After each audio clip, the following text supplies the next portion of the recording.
Assalamualaikum warahmatullahi wabarakatuh.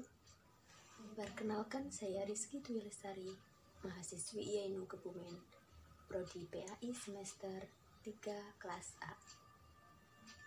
Pada kesempatan kali ini, saya akan menjelaskan atau memaparkan dari RPP yang saya buat untuk memenuhi tugas mata kuliah administrasi pembelajaran yang dibimbing oleh beliau Bapak Agus Salim Hamidi, CH MPDI.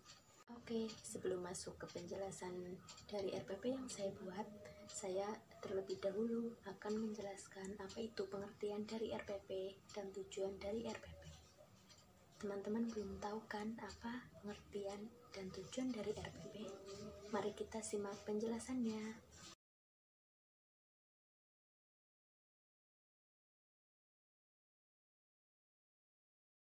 RPP adalah rencana pelaksanaan pembelajaran, yaitu rencana yang menggambarkan prosedur dan pengorganisasian pembelajaran untuk mencapai satu kompetensi dasar yang ditetapkan dalam standar isi dan dijabarkan dalam silabus.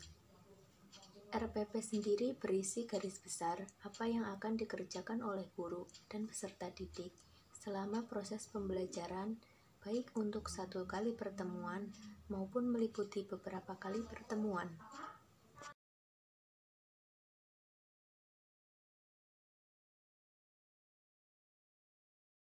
Sedangkan tujuan dari RPP adalah 1.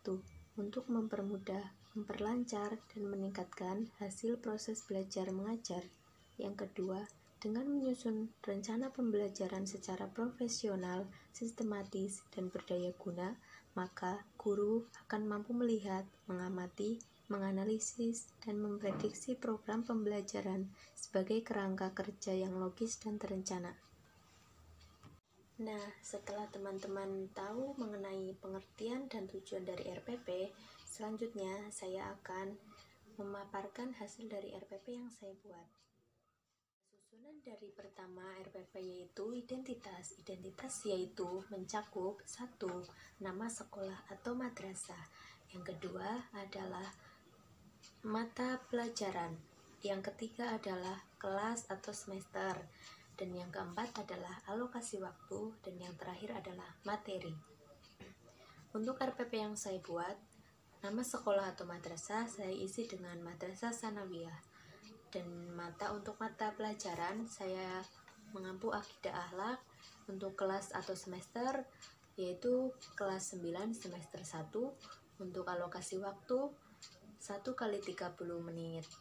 Dan yang terakhir materi adalah beriman kepada hari akhir. Poin pertama dari RPP yaitu A. Kompetensi inti. Kompetensi inti itu mencakup 4 poin. Yang pertama yaitu menghargai dan menghayati ajaran agama yang dianutnya. Yang kedua, menghargai dan menghayati perilaku jujur, disiplin, tanggung jawab, peduli, santun, percaya diri dalam berinteraksi secara efektif dengan lingkungan sosial dan alam, jangkauan pergaulan dan keberadaannya. Yang ketiga, memahami pengetahuan berdasarkan rasa ingin tahunya tentang ilmu pengetahuan, teknologi, seni, budaya terkait fenomena dan kejadian tampak mata. Dan yang terakhir atau yang keempat yaitu mencoba mengolah dan menyaji dalam ranah konkret, yaitu menggunakan, mengurai, merangkai, memodifikasi, dan membuat.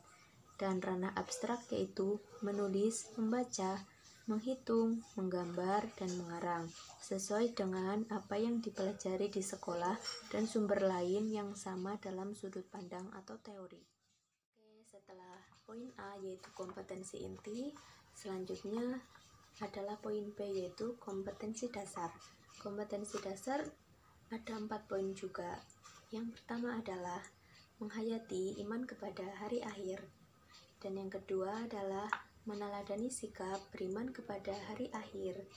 Yang ketiga adalah menganalisis tanda-tanda hari akhir. Dan yang terakhir atau yang keempat adalah menyajikan contoh tanda-tanda hari akhir. Setelah poin B yaitu poin C adalah indikator. indikator ada 4 poin. Yang pertama adalah melaksanakan sikap beriman kepada hari akhir sesuai dengan syariat Islam. Yang kedua adalah menjelaskan pengertian iman kepada hari akhir. Yang ketiga adalah menunjukkan contoh mengimani hari akhir.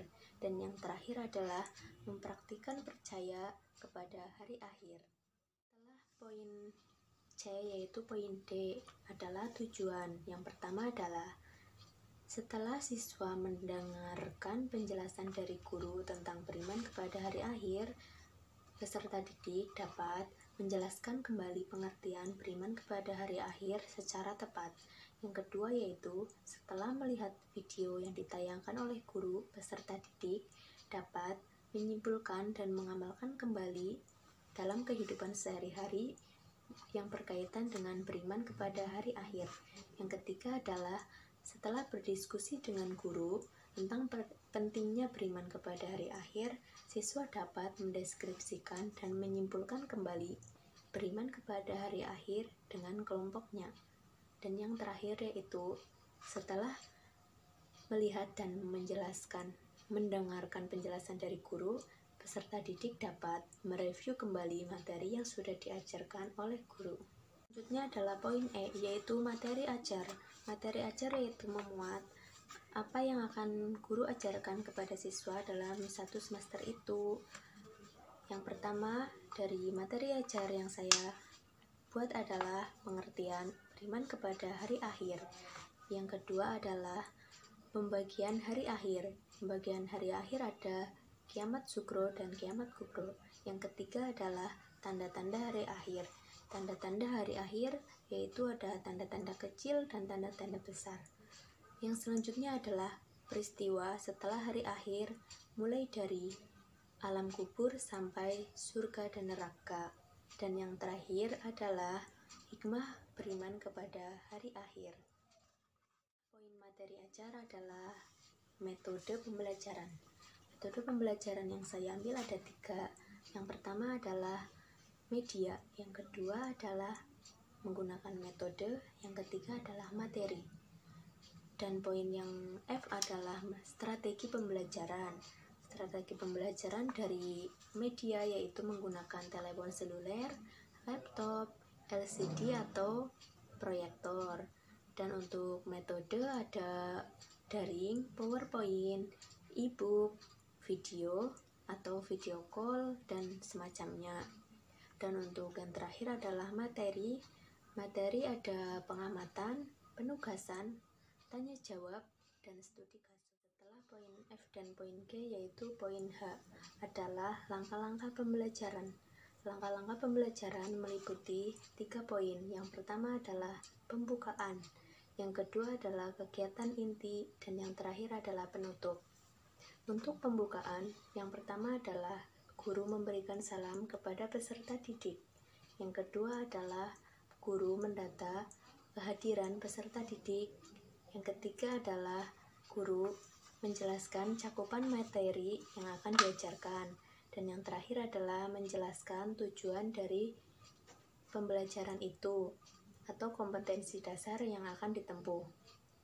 Selanjutnya adalah kegiatan inti. Kegiatan inti adalah mengamati, menggali, menanya, dan mengomunikasikan. Serta untuk penutup yaitu guru bersama dengan siswa menyimpulkan materi yang telah diajarkan selama jam pelajaran. Yang kedua adalah melakukan evaluasi terhadap peserta didik setelah jam pelajaran selesai. Dan yang terakhir adalah menutup dengan doa. H adalah poin I, yaitu poin terakhir adalah penilaian.